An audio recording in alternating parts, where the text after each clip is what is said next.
I'm sitting with my guest here today, Sandra Mogelefsky from Links Mortgage Banking. And I wanted to ask Sandy a little bit about what a new buyer should expect when going to a loan officer and getting ready to purchase their first home.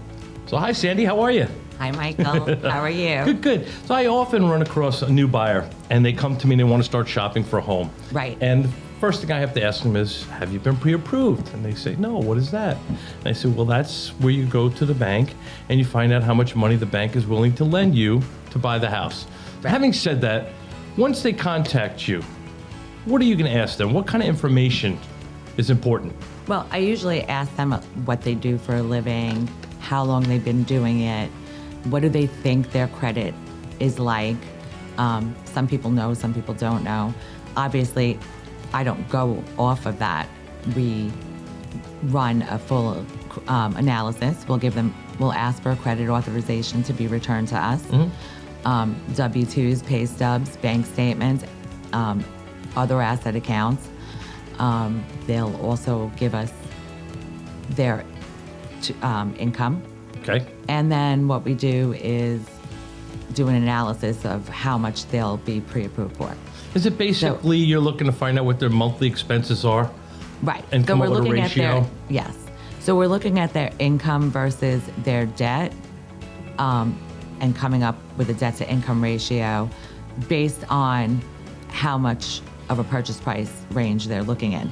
And that'll determine whether or not, it depends on what they're looking for. So let's talk about the debt to income ratio. Okay. I have some thoughts about that. The first thought is, what's the range the bank wants to see on a debt to income ratio? Standard is about 41% back end. That includes your mortgage. Okay. With all your other debts, meaning credit cards, auto loans, student loans. Mm-hmm. They usually go off the minimum payment or a percentage of the debt. Okay. So it depends on which debt it is. And the second half of the question is, when we talk about the monthly income to calculate versus the monthly expenses, is it the net monthly income, what I took home from my paycheck, or is it my gross monthly income? So it's your gross monthly income. Okay. Or your gross annual All right. income. So if I got paid $100,000 a year, $100,000 divided by 12, that's my monthly income. Correct. Now, my expenses should not exceed 40, 45, 50%. Right. Well, you can, in some situations, go up to 50 or 55% debt to income, depending on the program you're in. But the middle ground, we say, is about 40 to 45.